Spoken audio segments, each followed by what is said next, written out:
Hello, I want to welcome you all to The Power of Our Story. On Wednesday nights at 6 p.m. Pacific Standard Time, we will have a weekly storytelling evening where each one of our 29 authors of our book, Wounds to Wisdom, Healing Through Veteran and First Responder Narratives, will read their story from the book.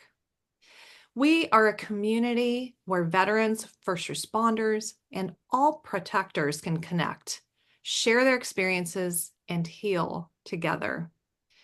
We're dedicated to building a tribe of servant leaders, supporting one another through life's challenges, and empowering each other to move forward with strength and purpose.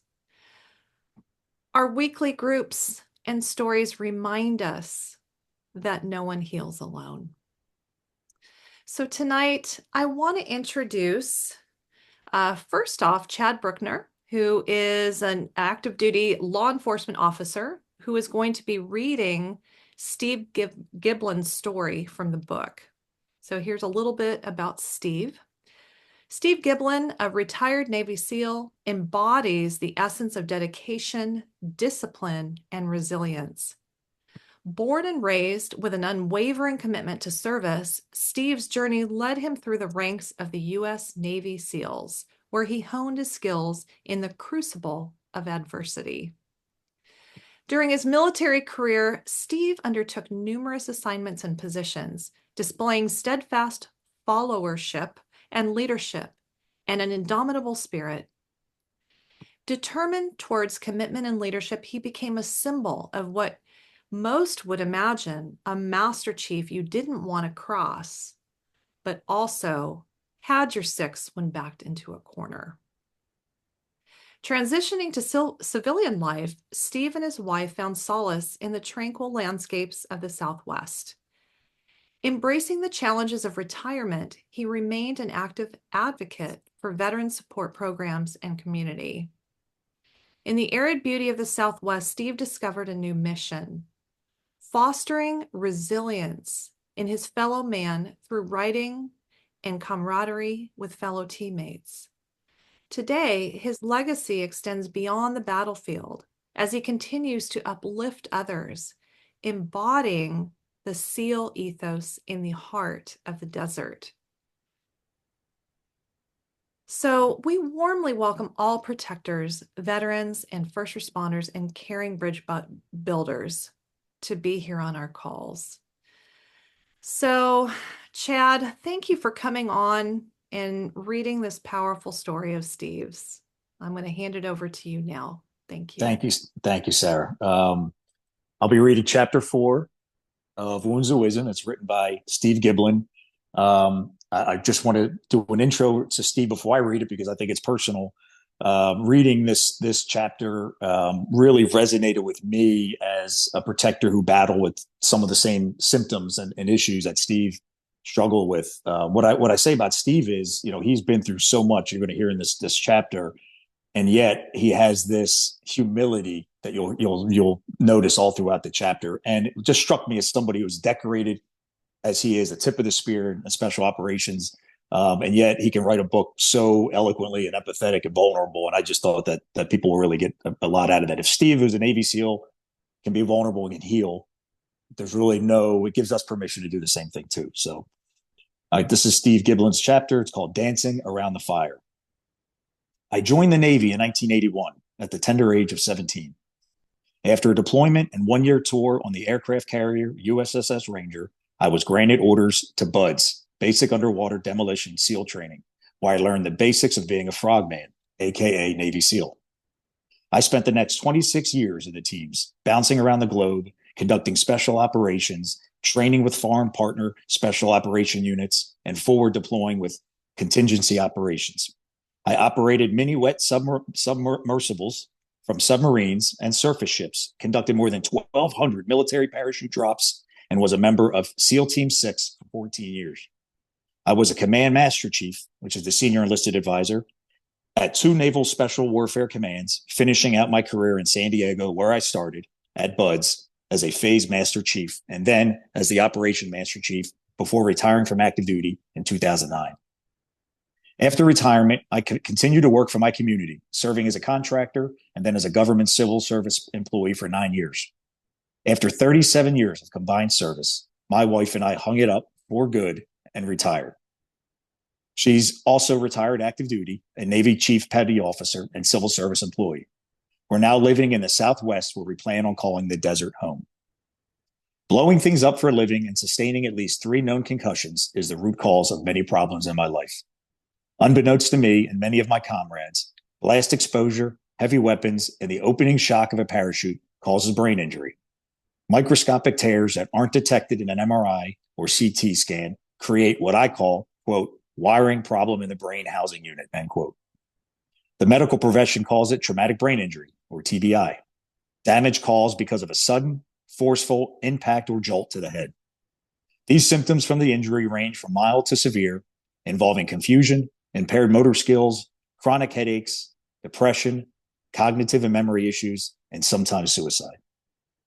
There is also chronic traumatic encephalopathy, CTE, also as a result of repetitive blast exposure, often experienced by military personnel. Blast-related CTE shares similarities to traditional CTE, like this kind seen in NFL players, but is distinguished by the unique impact of shock waves on the brain. Military veterans, particularly Special Operation Forces, whose main job it is to train for combat and forward deploy into combat zones, may be at an increased risk of developing blast-related CTE. Special Operations Forces training is mentally, emotionally, and physically demanding. It includes intensive operational training, simulating harsh combat and combat deployment cycles. I spent 11 years out of 28 deploying overseas. My experience wasn't as intense as the younger generations, but the training remains the same. In and out of the schoolhouse, formal training in basic or advanced skill sets around explosive and parachutes. The U.S. Navy deploys routinely, not just to go into combat, but to provide presence, deterrence, and nation partner building with foreign counterparts. SEAL teams are no different. After retiring from active duty, I'd started noticing problems. My wife will tell you she saw my struggles years before, shortly after we were married.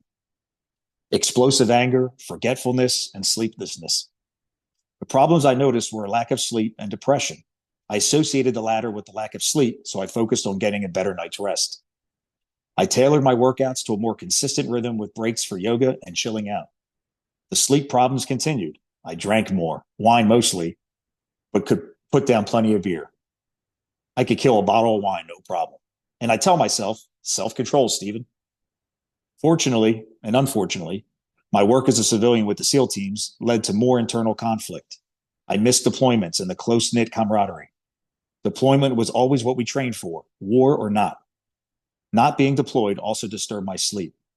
Fear of missing out, FOMO. I was having difficulty with my new life as a civilian, managing my worry, ruminating, handling stressful situations in new ways. I discovered the cultures and demand of civilian life was vastly different from the military. Relaxing at night when it was time to sleep only caused my brain to wander and worry, keeping me awake. I'd also suffered from hypervigilance. I was told I was on guard all the time. My memory problems meant missing appointments and meetings. My work faltered, which disturbed me enormously. That wasn't me. I was always Mr. Johnny on the spot. Sticky notes started appearing everywhere, reminding me to do this and that. It was frustrating, infuriating at times, and I felt a lot of shame for that. Honestly, I didn't experience anything terrible in any of my combat deployments. I went, I did, and I returned. The training I experienced was always more difficult and intense than just about any deployment I ever made. That was part of my shame as well. I didn't suffer enough.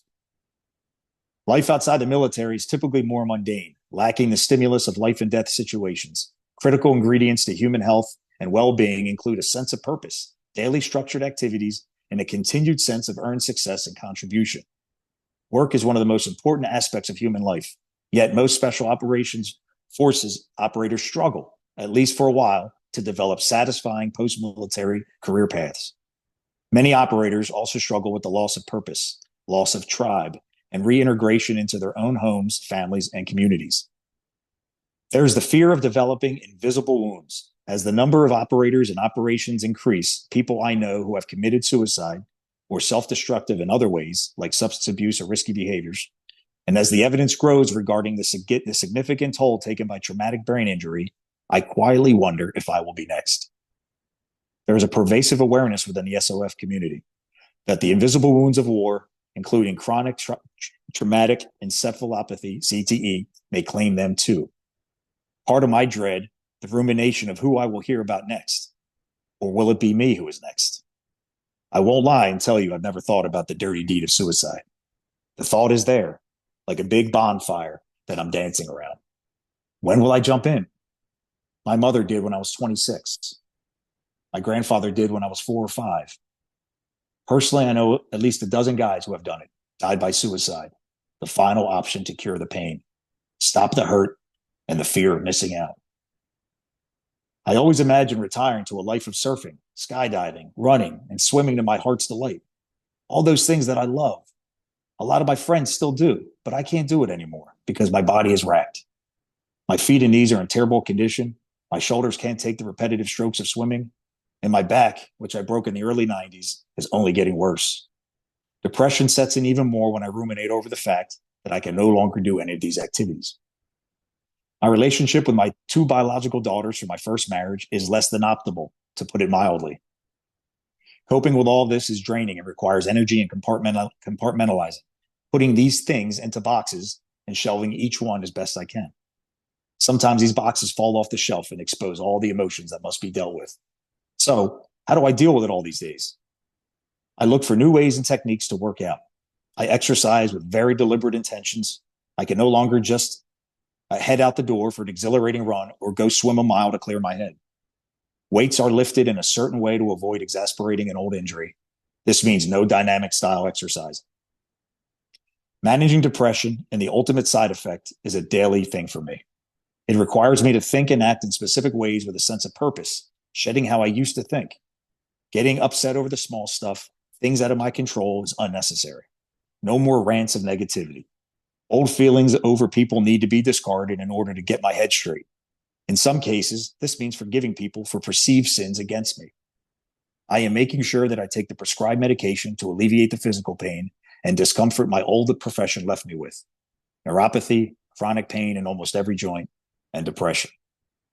With the help of my therapist, I better manage everything, from my brain to my feet, more than ever before.